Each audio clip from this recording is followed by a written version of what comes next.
Hello friends, तो कैसे हैं आप सब लोग। आज की इस नए वीडियो में आप सभी लोगों का एक बार फिर बहुत बहुत स्वागत है।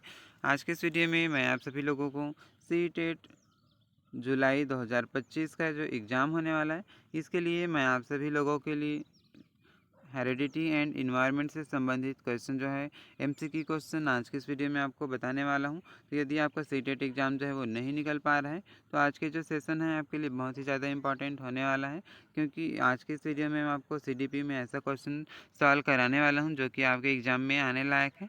इसी तरीके के क्वेश्चन जो है आपके एग्ज़ाम में छपने वाले हैं। तो यदि आप सीटेट एग्ज़ाम की तैयारी कर रहे हैं और आप बार बार आपका सीटेट जो है वो नहीं निकल पा रहा है एग्ज़ाम देने के बावजूद भी, तो आप इस चैनल पर पहले बार आए हैं तो चैनल को सब्सक्राइब करके नोटिफिकेशन ज़रूर ऑन कर लीजिए, जिससे आपको इसी तरीके का नया नया डेली कंटेंट आपको मिल सके। पिछले ईयर में यानी कि दिसंबर में जो एग्ज़ाम हुआ था, इसमें इस चैनल पर जोड़कर बहुत सारे कैंडिडेट जो हैं अपना सीटेट एग्ज़ाम क्वालिफाई कर चुके हैं। तो यदि आप इस चैनल पर पहले बार आए हैं और आप अपना सीटेट एग्ज़ाम को क्वालिफाई करना चाहते हैं, तो इस चैनल को सब्सक्राइब ज़रूर कर लीजिए।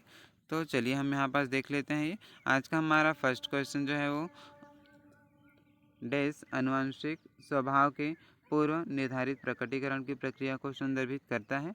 तो इस क्वेश्चन का जो राइट आंसर है ऑप्शन नंबर पहला हो जाएगा, यानी कि परिपक्वता यानी कि मैच्योरेशन जो होती है आनुवंशिकता स्वभाव के पूर्व संदर्भित प्रकटीकरण की प्रक्रिया को ये संदर्भित करता है। तो ऑप्शन नंबर ए जो है इसका पहला इसका राइट आंसर हो जाएगा।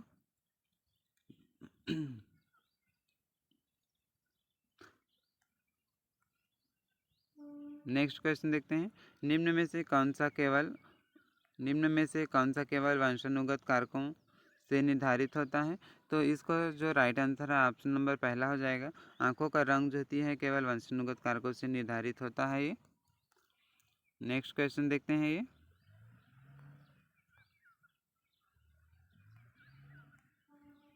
आनुवंशिकता और वातावरण के विकास पर प्रभाव के संदर्भ में निम्न में से कौन सा कथन सही है, इसको आपको बताना है।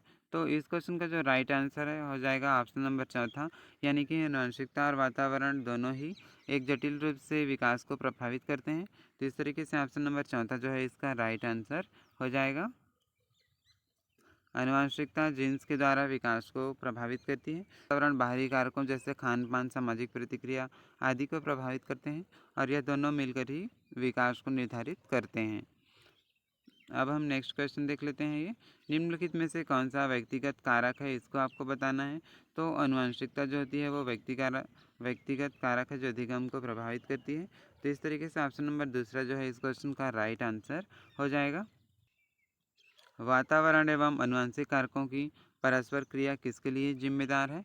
तो इस क्वेश्चन का जो राइट आंसर है ऑप्शन नंबर चौथा हो जाएगा, यानी कि शारीरिक, सामाजिक और संज्ञानात्मक विकास पर ये जिम्मेदार होता है इसके लिए। तो ऑप्शन नंबर चौथा जो है इस क्वेश्चन का राइट आंसर हो जाएगा।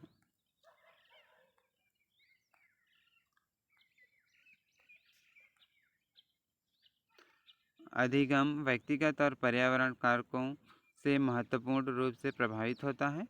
इस संदर्भ में निम्नलिखित में से कौन सा कथन सही है, इसको आपको बताना है। तो इस क्वेश्चन का जो राइट आंसर है ऑप्शन नंबर पहला हो जाएगा। ये अभिरुचि एवं अभिवृत्ति दोनों व्यक्तिगत कारक होते हैं। तो ऑप्शन नंबर पहला जो है इस क्वेश्चन का राइट आंसर हो जाएगा। अब देखते हैं नेक्स्ट क्वेश्चन। बच्चों में संज्ञानात्मक विकास की किसका परिणाम होता है। तो बच्चों में संज्ञानात्मक विकास किसका परिणाम है। तो इस क्वेश्चन का जो राइट आंसर ऑप्शन नंबर तीसरा हो जाएगा। आनुवंशिकता और वातावरण की पारस्परिक क्रिया का ही परिणाम होता है। तो ऑप्शन नंबर तीसरा इसका राइट आंसर हो जाएगा।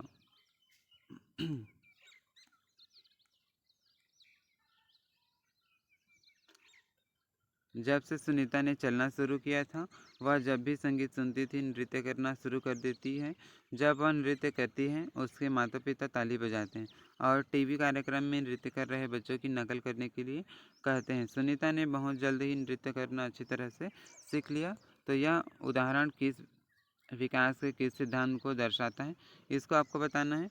तो इस क्वेश्चन का जो राइट आंसर ऑप्शन नंबर पहला हो जाएगा।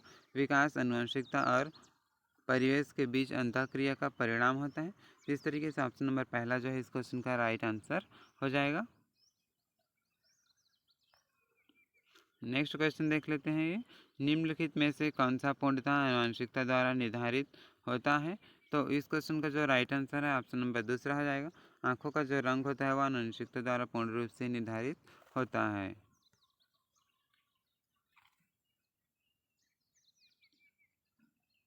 नेक्स्ट है, बच्चों में भाषा विकास किससे प्रभावित होता है? तो इस क्वेश्चन का जो राइट आंसर है ऑप्शन नंबर तीसरा हो जाएगा। आनुवंशिकता और पर्यावरण दोनों से प्रभावित होता है, तो ऑप्शन नंबर तीसरा इस क्वेश्चन का राइट आंसर हो जाएगा।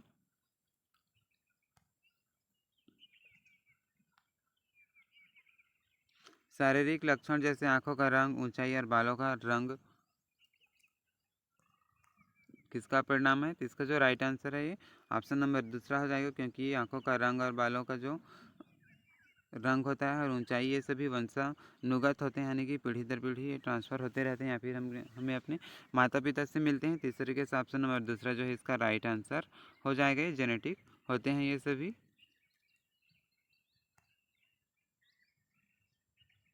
नेक्स्ट है, बाल विकास में आनुवंशिकता और परिवेश की भूमिका के संबंध में निम्नलिखित में से कौन सा कथन सही है, इसको आपको बताना है। तो इस क्वेश्चन का जो राइट आंसर है हो जाएगा ऑप्शन नंबर चौथा, यानी कि ऑप्शन नंबर चौथा राइट हो जाएगा। ये विकास के विभिन्न क्षेत्रों में आनुवंशिकता और परिवेश के सापेक्ष प्रभाव अलग अलग होते हैं, तो ऑप्शन नंबर चौथा इसका राइट आंसर हो जाएगा। अब देखते हैं अभिकथन और कारण वाला क्वेश्चन। चूँकि अधिकतर क्वेश्चन जो होते हैं अब अभिकथन और कारण वाले ही पूछे जाते हैं, तो आज के सेशन में आपके लिए इस तरीके का क्वेश्चन भी रखा गया है।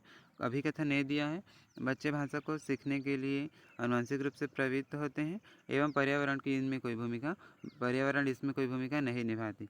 कारण आर, भाषाई विकास केवल आनुवंशिकता का ही उत्पाद है, तो सही विकल्प को आपको चुनना है यहाँ पास। तो इस क्वेश्चन का जो राइट आंसर ऑप्शन नंबर चौथा हो जाएगा।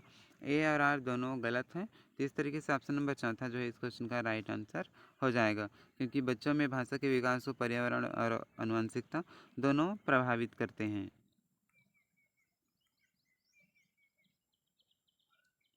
नेक्स्ट है, निम्न में से कौन से कारक बच्चे की संपूर्ण विकास के लिए जिम्मेदार है, इसको आपको बताना है। तो इस क्वेश्चन का जो राइट आंसर है ऑप्शन नंबर चौथा हो जाएगा, यानी कि पहला, दूसरा और तीसरा इसका राइट आंसर हो जाएगा। आनुवंशिकता, भौतिक वातावरण और सामाजिक परिवेश सभी बच्चे के विकास के लिए, संपूर्ण विकास के लिए जिम्मेदार होता है, तो ऑप्शन नंबर चौथा जो है इस क्वेश्चन का राइट आंसर हो जाएगा। अब देखते हैं अभिकथन और कथन और तर्क वाला क्वेश्चन। तो यहाँ पास कथन जो है वो दिया हुआ है, एक बच्चे के शारीरिक विकास की दिशा पूरी तरह से उसके जन्म के समय निश्चित हो जाती है। तर्क दिया है, केवल आनुवंशिकता ही ऐसा एकमात्र कारक है जो बच्चे के विकास के लिए उत्तरदायी होता है। इसका सही विकल्प इस तरीके से दिया हुआ है, तो इस क्वेश्चन का जो राइट आंसर है हो जाएगा ऑप्शन नंबर चौथा, यानी कि ए और आर दोनों गलत है, तो ऑप्शन नंबर चौथा जो है इस तरीके से इसका राइट आंसर हो जाएगा। बच्चे का विकास आनुवंशिकता और वातावरण दोनों से प्रभावित होता है। आनुवंशिकता विकास की सीमा निर्धारित करता है और वातावरण उस सीमा में रहकर विकास को अवसर प्रदान करने का काम करता है। इस तरीके से ऑप्शन नंबर चौथा जो है इस क्वेश्चन का राइट आंसर हो जाएगा। आप देख लेते हैं नेक्स्ट क्वेश्चन, जो कि कथन और तर्क वाला फिर से क्वेश्चन है ये। तो कथन जो है वो दिया हुआ है, बच्चे के विकासात्मक प्रतिमान की उपलब्धि में देरी के लिए सीधे आनुवंशिकता को जिम्मेदार ठहराया जा सकता है। इसका तर्क दिया है, पर्यावरण विकास कारक के विकास में कोई भूमिका नहीं निभाते हैं। तो इस क्वेश्चन का जो राइट आंसर है आपको इस तरीके से कूट में चूज़ करना है। तो इसका जो राइट आंसर है हो जाएगा ऑप्शन नंबर चौथा, यानी कि ए और आर दोनों जो है वो गलत है, तो ऑप्शन नंबर चौथा जो है इस तरीके से इसका राइट आंसर हो जाएगा।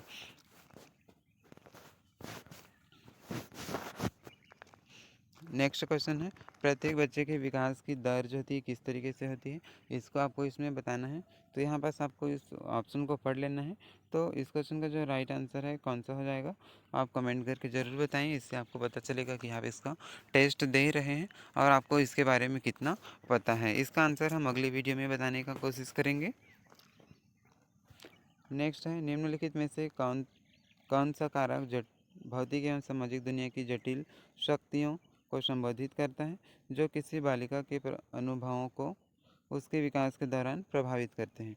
तो इस क्वेश्चन का जो राइट आंसर ऑप्शन नंबर तीसरा इसका राइट हो जाएगा, लालन पालन इसका राइट आंसर हो जाएगा। नेक्स्ट क्वेश्चन है, निम्नलिखित में से कौन सी प्रवृत्ति या गुण पूर्णतः आनुवंशिक होता है। तो इसका जो राइट आंसर है ऑप्शन नंबर पहला हो जाएगा, यानी कि आँखों का रंग जो होता है वो पूरी तरीके से अनुवांशिक होता है। तो ऑप्शन नंबर पहला जो है इस क्वेश्चन का राइट आंसर हो जाएगा। अब देख लेते हैं हम यहाँ पास नेक्स्ट क्वेश्चन। वह समय जब बच्चे वातावरण के कुछ उद्दीपन से खास तौर पर प्रभावित होते हैं वह क्या कहलाता है? तो इस क्वेश्चन का जो राइट आंसर है ऑप्शन नंबर पहला हो जाएगा। ये संवेदनशील काल यानी कि सेंसिटिव पीरियड के नाम से ये जाना जाता है। तो इस तरीके से इसका राइट आंसर ऑप्शन नंबर पहला हो जाएगा।